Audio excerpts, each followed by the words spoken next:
Tuesday, Bloody Tuesday. That's not really that bloody. That's a bad intro, but we'll go with it anyway. So let it be written, so let it be done. Sunday, you probably heard me mention about Star Trek Deep Space Nine being my comfort food, which it totally is, and today we're just going to elaborate on that a little bit. This is just off the cuff thoughts on Deep Space Nine. For me, it stands apart from the rest of Trek. I like most Trek. I've seen most of it, a good chunk of it. There's a lot of new stuff now I got to catch up with a little bit. But the Deep Space Nine is something I was watching when I was mid mid teens, I want to say.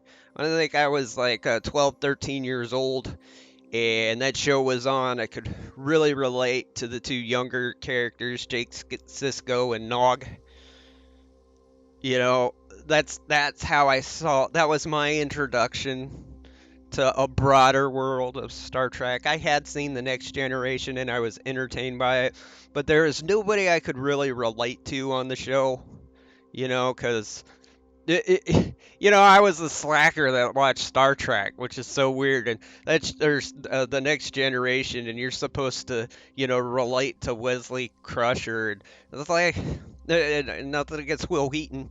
Um, I think he did great in the show. He's a great actor or whatever. But as a kid around that age, I was like, Wesley Crusher's kind of a dork. It's like I want to be like Warp. I was like, oh, Warp got taken out by a empty blue barrel. I was like, maybe he's not the best example. But that's besides the point. I like the plots and stuff, but I was kind of a kid too. And then Deep Space Nine came out, and I could see Star Trek mostly for me because I was a very strange kid.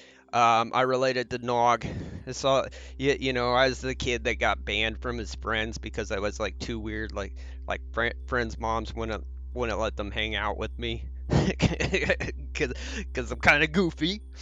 I make it sound worse than it was. It was only a couple, but I could relate to Nog. It's like friends, parents didn't want them to be friends, is what I'm saying. And then I only saw a couple seasons in my youth because then you get into the later teens, and I was a wild child, had a lot of fun in high school, and didn't have much time for the Star Trek Deep Space Nine. I was busy living life. Living life. Some time goes by, streaming comes out. It comes out on Netflix. And, as a rough patch in my life, got robbed at the gas station. Just everything piled on top of me. It was like, I just need to watch something else. And I was like, oh yeah, Star Trek Deep Space Nine. Let's take the journey. And I sat there, my first series on YouTube, the digital sketchbook series. I think I called it Thumbnails.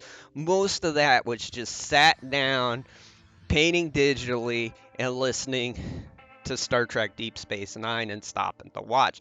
Some of my earlier videos even have little sound bites mixed with the music from the show. You exist here. And I've reached that point again. Brain's broken down, need to run the reboot program, and that's what we're running right now outside of Spiritual Matters. And yeah, just a quick little thing I'll tell you. First season's kind of dry, better than the Next Generation's first season. It takes Star Trek a while to get its footing, but oh man, I just watched getting ready for all this and Peyton. It's like I watched the first episode. I remember the first episode just being a slog, and this time I watched it, it's still kind of a slog. But then I was like just picking up on little tidbits of genius, brilliant, wonderful, amazing writing, amazing acting too. They're great. They're great, and like I said, you're gonna be hearing a lot about it. But that's gonna be on Tuesdays. Tuesdays is Trek Tuesdays. Tomorrow, we're gonna talk about nature or something. I don't know. Anyway, don't forget to be the best you that you can be. I was your host, Bam. Blam Ramblam?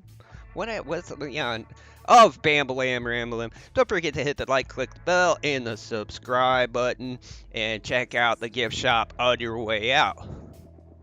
Later.